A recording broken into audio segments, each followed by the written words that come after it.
Hi, Donna. Welcome back to Reading in the Middle. How are you? I'm great. Thanks, Anisha. Thanks for having me back. I love being here.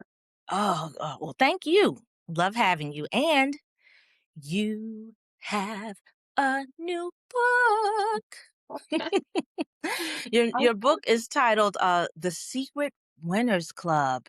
And I want to ask you, Donna, that the title, The Secret Winners Club, it immediately signals exclusivity and connection.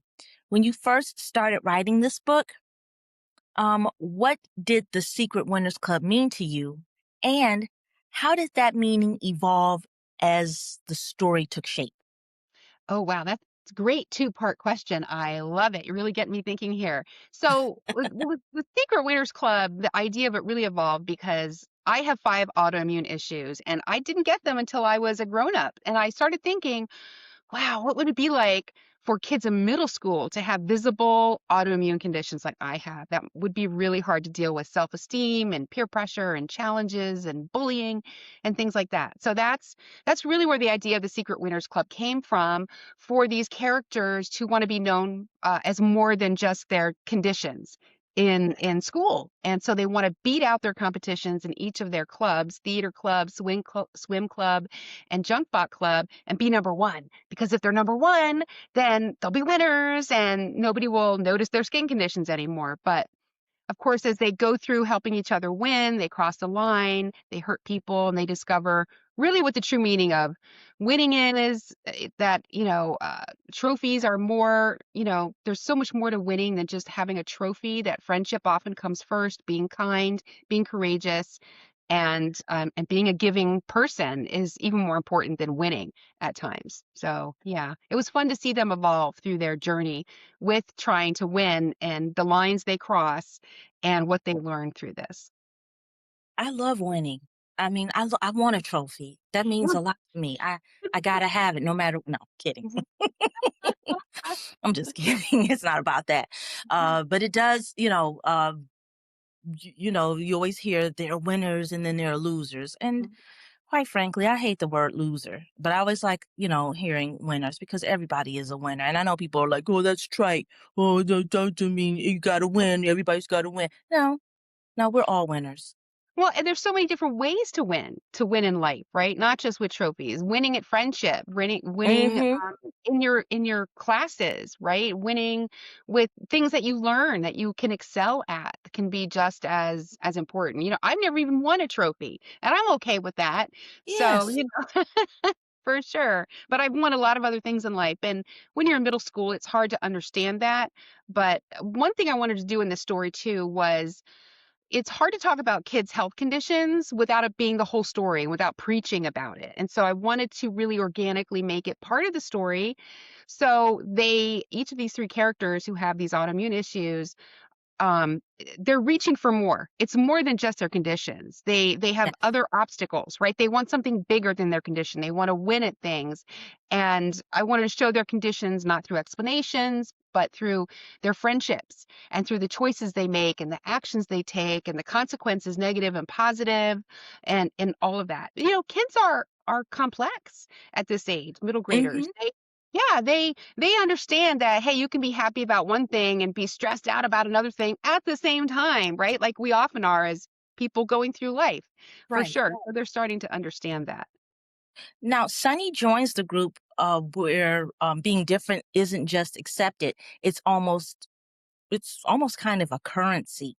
How did you think about the club as being both a refuge and, and a temptation at the same time?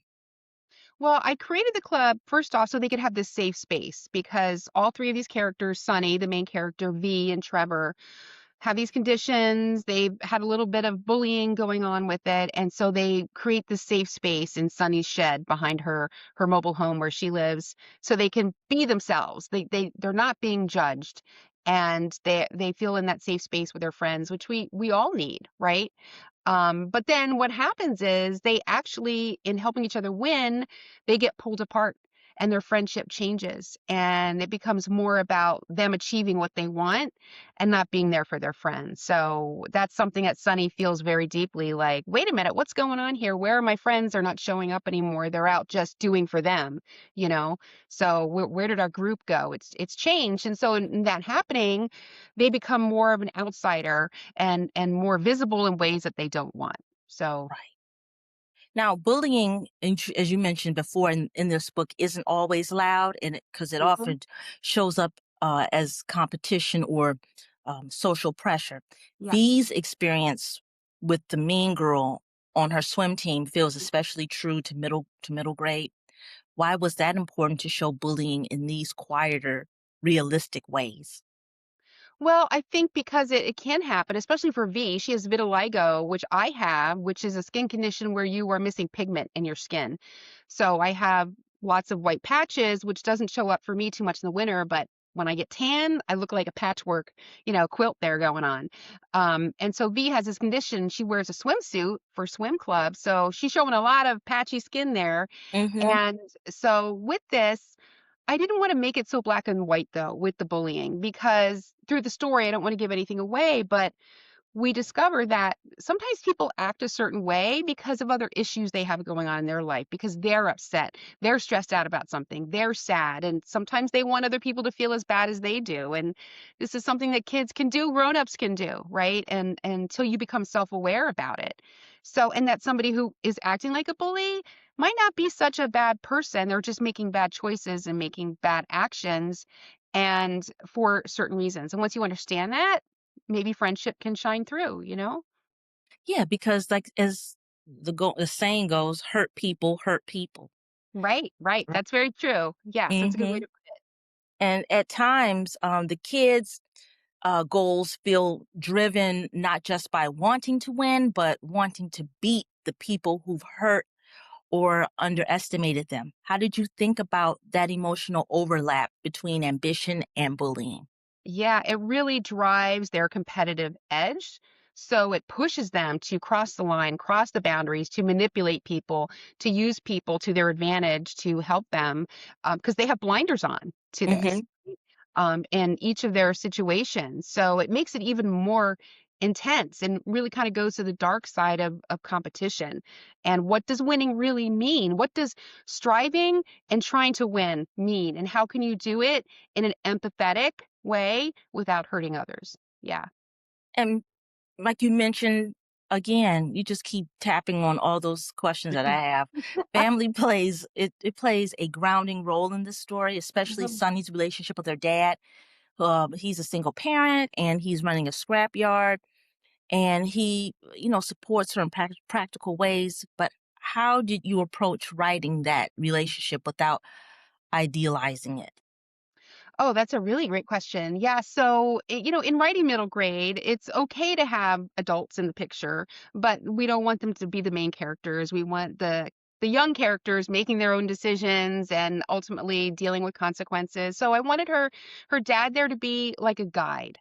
Right, and you can tell they have this loving relationship, which was wonderful for me to write because I had recently lost my dad, and we reconnected after my mom died, so I got to know my dad more after she passed away. And Sonny's mother has left them. She's not died, but she's decided not to be a mom, and she's left their little group. So their unit is very small but very loving, and her dad is a guide to her, Hmm. and I love that she can confide in him. And I really tapped into my relationship with my own son about this because he confides in me when he's having issues and wants to talk things out. But I don't tell him what to do, like Sonny's dad. I just give advice, give recommendations, and see where they go with that because middle school is so powerful for that, for them to understand at that age, wow, like again, what I said, the choices we make, the actions we take can make a difference even when you're a young age and they're having these new experiences for the first time, navigating these challenges and discovering, wow, what I do has an effect on people and on me. And that's empowering, in good ways and bad. And also, Trev, his family situation, living with his mom, who works as a waitress, and dealing with the return of his absent father. So his father is absent, now he returns, and that adds another layer of emotional complexity. What made you want to explore that kind of disruption, and how does it shape the choices that Trev makes?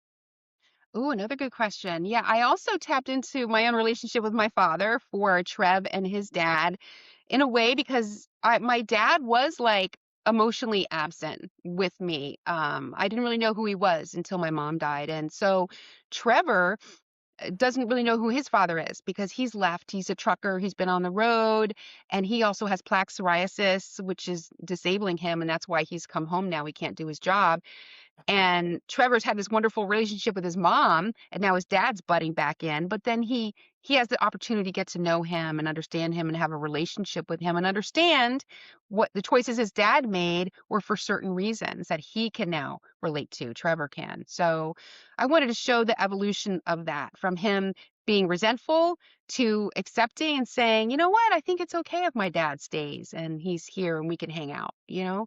So that was emotional for me to write, and getting to go from being emotionally distant to connection.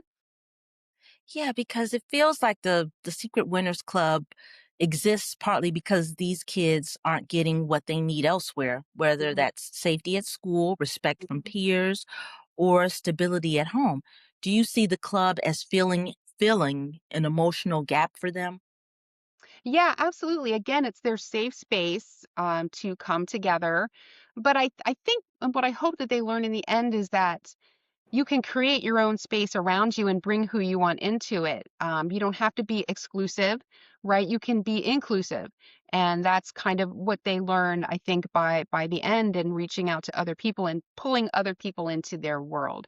And what I'm really hoping kids come away with, besides empowering themselves and knowing they have a voice, is that even if they have a health condition, it's not that's not all about that's not all who they are, right? It can feel like Right. that at times. It can feel overwhelming like that, but you're so much more than your condition. You are an athlete, a writer, maybe an artist, you're a sister, you're a friend. There's so much more to you than just your condition. Yeah. And middle grade is such a tender age for navigating power at home, at school, and with friends. And what do you hope readers understand about belonging and self worth by uh, reading how Sonny wrestles with those pressures?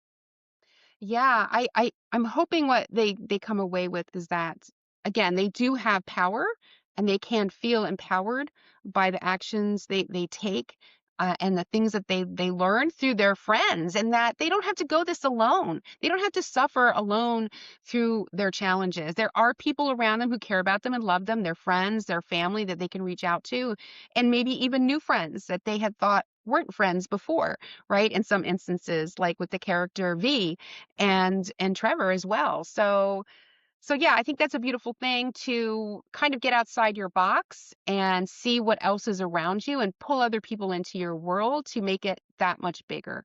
It's that you're not alone, right? There are people around you who will embrace you for who you are. Donna, you've written across genres and age levels, but this book feels especially tuned into middle grade emotional realities. What keeps drawing you back to this age group? Oh, I just love middle grade. It's such a magical space because at this age you have one foot in the magic of childhood, one foot heading into young adulthood. You're teetering on this edge and you can still believe in magic at some points. But then there's also the heavy realities of new experiences and challenges and also discovering things about yourself that may have changed, things about people you care about that may have Hmm. changed. Like maybe you discover your parents aren't these kind of superheroes that have no flaws and that can be unsettling when you're in middle grade and especially the first experiences. You're having so many first experiences. The first time Hmm. maybe dancing, the first time having a crush, the first time getting a pet, whatever it may be. And these are things you can never experience again, right? As an adult, you can Right. never go back. You're always going to have those first experiences, and the middle grade is that age when you have, I think, the most truly, and that you remember and cherish, and they become part of who you are, and you take them with you on your life journey. Now, has the meaning of the Secret Winners Club shifted for you based on how readers are responding? Oh, wow, that's a really interesting question. It's always wonderful to have reviews come in to see how people respond to the book. to put it out there and the characters that they connect with. And I guess I'm feeling more empathy for the characters and the journey that they're going through because they don't always make good choices. And that doesn't mean they're bad kids, right? That just means they're learning, they're navigating, and they're going to do better next time. Yes. So, Yes, mhm. they're doing better next time. They get a do-over. Yeah. Yeah, like we all do. Even as grown-ups, we get a do-over. Mhm. Now Second Donna chances. now Donna, you know what time it is, right? Uh-oh. It's time for our lightning round. Yay! Uh-oh. Pew, pew, pew, Uh-oh. pew, pew, pew, pew, pew, pew, pew, pew, pew, pew. So this is where I ask you just a series of questions, just, Mhm. quick, high energy, and you just whatever comes to mind. Are you ready? I'm ready. Okay. One word that best captures the secret winners club. Ooh, I'm going to have to go with brave. Sunny's greatest strength. Accepting her flaws. A middle grade book you'd hand to a club member. Ooh, I would say the book Wish by Barbara O'Connor. Love that book. Me too. Writing fuel of choice. Tea and chocolate. Can I have a combo? Yes, you can. What a wonderful combination. I like ice cream and Ruffles potato chips. All right, well, those are good too. But no one's asking me, so I don't know why I even said that. Okay. One thing you hope librarians notice about this book and educators too.